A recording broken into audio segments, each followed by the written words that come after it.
Good morning. What's going on, guys? I love that greeting. It's good to have you here because we are definitely jumping into some NBA, and we can't do that without the one and only Kendrick Perkins. Perk, how we feeling? What's up, Monica? Monica, don't start the show off lying to Harry, talking about how great that suit is. Lord. It's okay. See, look at that. All right, well, that's the energy we got on this Thursday. I'm going to let y'all work that out in the discussion. And let's jump right into it, y'all, because there's an article on .com, ESPN.com, that is talking about Joel Embiid. The focus is highlighting his offseason in terms of getting him healthy and back to an MVP level. I encourage you to read the article. It's fascinating stuff, really well done. It's an interesting profile on one of the most fascinating players in the NBA. One of the biggest takeaways is an update on his return.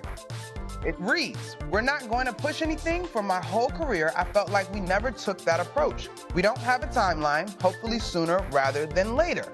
When asked if his organization supports his new patient approach, Embiid had this to say: "I don't know how they feel. The only thing I'd say is this is a business. It's all about the results. And if I come back early enough and I'm still not myself, guess what? You're not winning any games." All right, so look, that's just sort of the tip of the iceberg to me in terms of that article, HG. But Wendy, I'm gonna come on and bring this conversation right to you. What do you make of basically Embiid disputing Morey's timeline?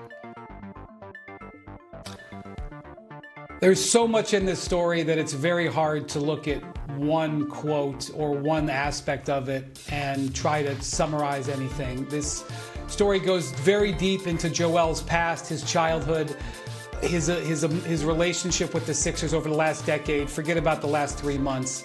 And so what I would just say is it highlights something that remains true today, which is that Joel is got an incredible blend of athleticism and size. It's really like a 1 in a billion type skill and size. And that's why he won the MVP award 2 years ago. It's why before he really suffered this knee injury, after that, where he was really having one of the greatest seasons of the modern era offensively. It's one of the reasons why the Sixers have invested so much in him. But he's very physically, and I think this story illustrates, emotionally fragile. He gets injured. He not just with knees and feet like we see with lots of big athletes, but he's broken bones in his face 5 times in his career. He's fallen in warm-ups. He fell in warm-ups and got injured twice just last season, okay? So he's physically fragile, and this story illustrates in great painstaking detail over the course of a decade plus that emotionally it affects him in a way where he becomes emotionally fragile.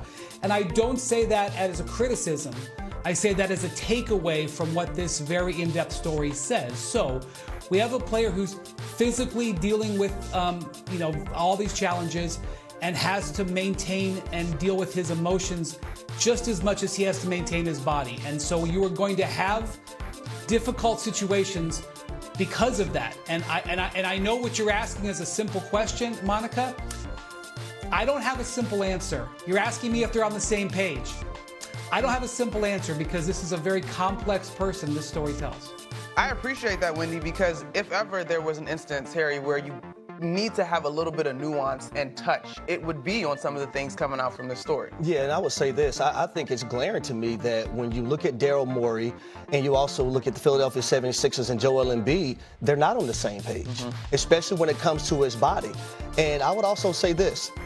Joel Embiid, even though you may feel like you may have been pushed here and there to play, at the end of the day, you have the final say. You're the player. You're the franchise guy. You're the guy that, is the face of the franchise in so many words. And when it comes to the process that people talked about for so long for the Philadelphia 76ers, well, the process has failed.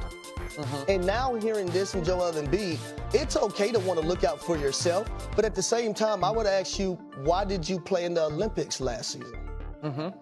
If your body was not healthy and you needed time to figure out how to get ready for the season, don't go play in the Olympics. So there are so many components to it that you can nitpick and bring up in this conversation, but it's clearing and it's glaring to me that the Philadelphia 76ers and Joel Embiid, they are not on the same page. Perk, where are we on this?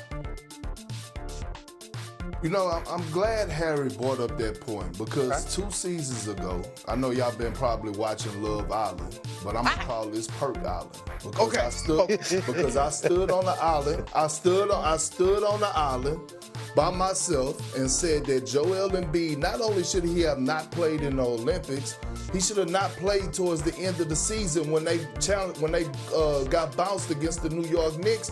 And I said the Philadelphia 76ers need to shut him down and put a plan in place.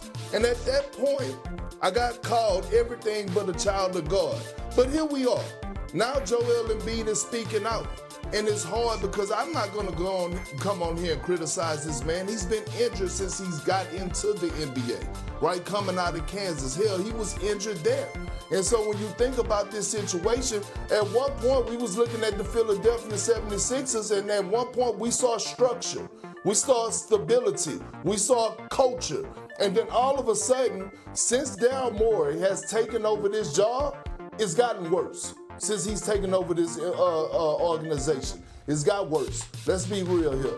And now all of a sudden you're looking at your franchise guy, well, one of your franchise guys, your players, not being able to start the season next year in Joel Embiid because he's telling us right now that his body is not right, which we already know. Paul George just underwent a procedure. Now you look at your next guy in the diamond in the rough that you found in Tyrese Maxey, and the Philadelphia 76ers are on the clock. They're on the clock when it comes down to Tyrese Maxey. And when I say on the clock, because if they keep trending in this direction of no culture and no stability, guess what? Tyrese Maxey is going to want out of Philadelphia, okay? And we know who his agent is Rich Paul. And Rich Paul don't give a damn. I'm telling you this is something that I know. And so when you think about the 76ers and Daryl Morey, they got to get it together right now because you understand you're dealing with Joel Embiid, but your franchise guy who you got late in the second round, 5 or 6 years ago is Tyrese Maxey. You got to make sure that he's healthy. And my last point that I'm going to say real quick, Monica. Go for it. My last point is when it comes down to Joel Embiid, this is the importance of having an agent. Right? Wendy, help me out here. Joel Embiid represents himself, right? That's correct, yes. You need an agent at this point. See, you need an agent to be in the middle, to be the bad guy, to tell the organization and the ownership, my guy is not going to be playing. He's not healthy.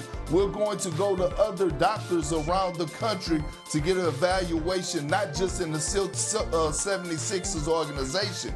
Everyone doesn't have a healthy marriage like when you look at Sam Presti and SGA and what they got going on right now. This is why you value agents for situations like this. So, Perk, those are all very pertinent points. And before we continue to go a little bit deeper in this, I just want to shout out the writer. I believe his name is pronounced Dojin Akintoye. He did a great job, and you can tell that there are some connections culturally that allowed him to get this insight from Joel Embiid. So I think he deserves a shout out.